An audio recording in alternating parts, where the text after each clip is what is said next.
Everyone's always saying, mind your business. Mind your bloody business. But what does that mean? What does it mean to mind your business? In this video, we're going to explore the philosophical depths of that concept. I've wasted a huge amount of time and energy in my life because I didn't know how to mind my business. You know, I'd spend all this time worrying about, oh, is she going to text me back? Or worrying about the possibility that I could get butt cancer. Getting angry at other people because they didn't do what I think they should do. And just generally being upset at things that are outside of my control because I didn't know how to mind my business. I used to view people who play the pokies as like the epitome of human failure. Just people just putting in their money going, oh yeah, fucking just for hours. Just all their money, the time and energy into this thing that they can't control the outcome of. And I would just walk by with disgust. But for years, I would tie my happiness to things that were outside of my control. So how is that any different? For example, if I texted someone that I was romantically interested in, oh hey, do you want to meet up on Friday? And they didn't text me back. Or I would get anxious worrying about whether or not they would text me back or not. Just like really hoping and just, oh please text me back. So, and that's stuff outside of my control, you know, because you can't control if someone's romantically interested in you or not. Like, no matter what you could do. Obviously, you have a degree of control. Like, if I wear nice clothes versus if I'm covered in feces, it's going to impact how much they like me. But ultimately, it's outside of my control, right? I might just have a face that reminds them of the person that murdered their parents, you know, so they're going to swipe no to that on Tinder. So seeing that it's outside of our control, is it not similar to playing the pokies? But instead of the pokies game, it's up to the random probability of the cosmos as to what the outcome is. And so yeah, I'm not playing the pokies, but I'm playing the cosmic pokie machine. And for years I would play the cosmic pokie machine of life. You're becoming a slave to chance. You're in a BDSM relationship where you're the sub to quantum probabilities. What are you saying, Shane? We shouldn't want nice things? That sounds nihilistic and defeating. I want my nice things, thank you. What if I only cared about the quality of my thoughts and actions and the content of my character rather than being at all invested in the outcome of things? You know, what if I was to mind my business? What if my business was with what I was doing? And then what if all the other shit out there and outcomes and stuff I can't control, like getting butt cancer or people liking me, what if that's God's business? And many times I would get upset if I was stuck in a traffic jam. I'd be like, oh, this is unfair. How did this happen to me? Ow, owie, owie, ow. Oh, I'm stuck in the traffic jam. Ow, owie. Because I didn't get the outcome that I wanted, which was to go to my destination. But maybe instead of worrying about the destination, maybe the traffic jam is a great opportunity for me to practice staying calm and in control.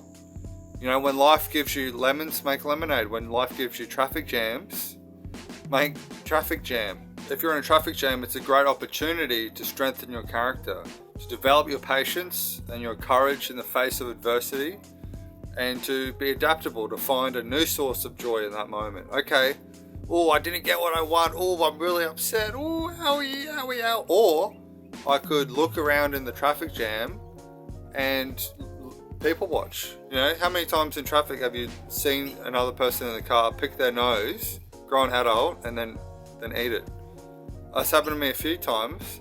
You know, maybe that's the way I can enjoy the traffic jam. So instead of being attached to the outcomes of the cosmic pokie machine, what the traffic's doing, I'm only minding my business. So I'm cutting the fat. I'm cutting all the fat of all that unnecessary worry and, oh, owie, ow, I'm going to put it all on red. I hope red comes up. I hope God gives me 27, please. Like, just all that worry can go. It's more efficient, it's more rational. You're using your energy and time better, and you're not the slave of chance. Paradoxically, if you're focused on the internal, your actions and your thoughts, you would actually get better outcomes in life. You know, I'm sure a lot of people have noticed this. A lot of my male friends have reported having more females interested in them when they're in a relationship than when they're single. I think that's because when you're single, you're bringing your corrupt agenda, like you're worried and stressed about the outcome. Oh, I hope they like me. And all that worry and fear and doubts in your head, and like they see the desperation in your eyes, and you're no longer present in the conversation. You're trying to like calculate 10 moves ahead and win the conversation. And so you're not relating to them as a human being, you're relating to them as they're a sign of the cosmic poking machine. And you're like hitting that slot machine, oh, please 3 sevens, please 3 sevens. And they see that in your eyes and they're like, ugh, right? But people who've been in relationships have told me that people have been much more interested in them because they don't have that corrupt agenda. You're not going to the situation trying to impose your will on destiny and fate.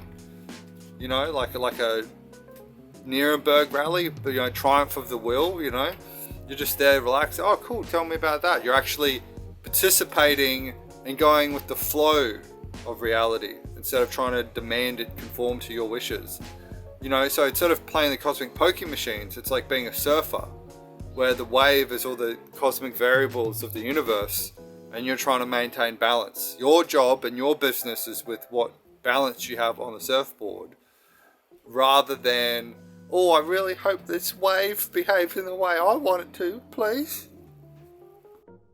So by minding your business, you're actually cultivating your character, and that's the one thing that you keep. You don't keep all the external things like, you know, your house can burn down or your partner can leave you or whatever.